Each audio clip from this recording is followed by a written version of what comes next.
Thank you, Dean. Early voting in Georgia has been characterized by a huge turnout and some technical breakdowns. It's also leading to some hours-long lines at polling places across that state. A Democratic presidential candidate hasn't won the state of Georgia since Bill Clinton in 1992. Some pollsters are wondering if the Peach State could flip from red to blue November 3rd. Earlier today, I spoke with News Nation Atlanta Bureau Chief Archith Seshadri for an in-depth look at Georgia's impact on the 2020 race. Arch, great to see you. Thanks for your time. I know you've been busy there in Georgia. Let's start with these record numbers for mail-in and also early voting.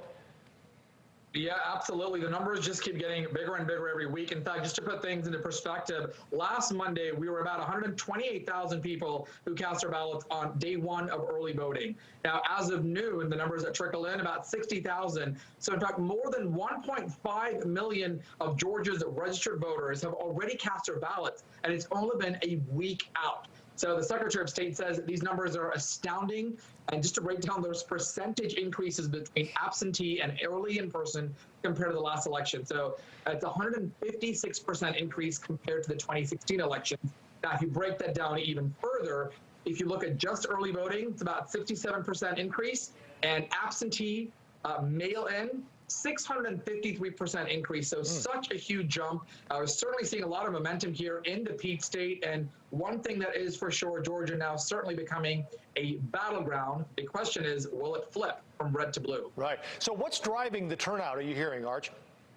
So we've been to several different early voting sites. We've talked to folks in the suburbs and the inner city. The two things that people keep talking to us about over and over again are healthcare and the way this administration has handled the pandemic and the future. Some people say that healthcare is pivotal, and we talked to a frontline nurse. She said, I'm scared to go to work, and I can't risk my life for the next 4 years.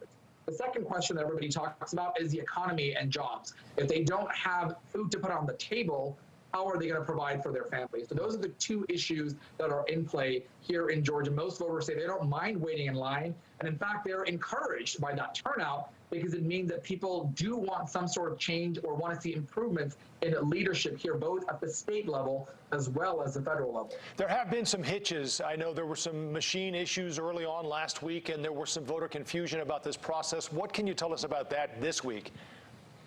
Well, those issues have now significantly reduced from what we know as of Monday. Last week, we had issues where there were glitches at some of the polling locations. People had to wait in line for 6-7 hours. So we asked the Secretary of State why those issues were happening, almost a repeat of what we saw in the primaries, where people were in line till about midnight. And he said, it's like if everybody showed up at the supermarket all at once and overloaded the system, people couldn't check out. But if you spread it out hour by hour, it wouldn't overload that bandwidth. They had all of these bandwidth issues. They took it to the vendor, and those have supposedly been resolved as of end of last week. We don't know what new issues possibly may arise this week, but he says that because of the pandemic, they also have to space out the polling booths in a location.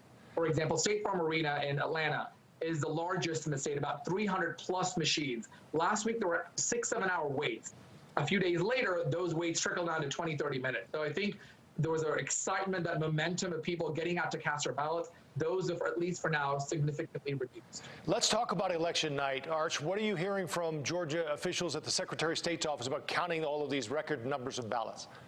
Well, they're expecting about 2.5 million people to show up just on Election Day. Their goal is to reduce those numbers and spread that out during these 3 weeks of early voting, as well as the weekend voting, or have those people who have requested an absentee ballot. The Secretary of State says, mail those back. If you requested them, mail it so we don't see those lines and overload the system.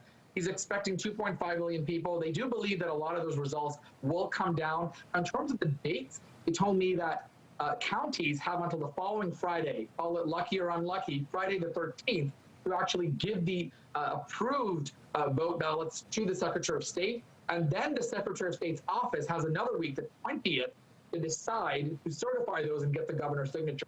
So yes, November 3rd is the election date, but could be stretched out all the way until November the 20th. We will see those numbers. County precincts will start reporting what they are getting on election night, the 3rd, but those are, again, unofficial results. Archith Seshadri, it's great to chat with you from our Atlanta Bureau, and we will be in touch between now and Election Day. Thanks again, Arch. Absolutely.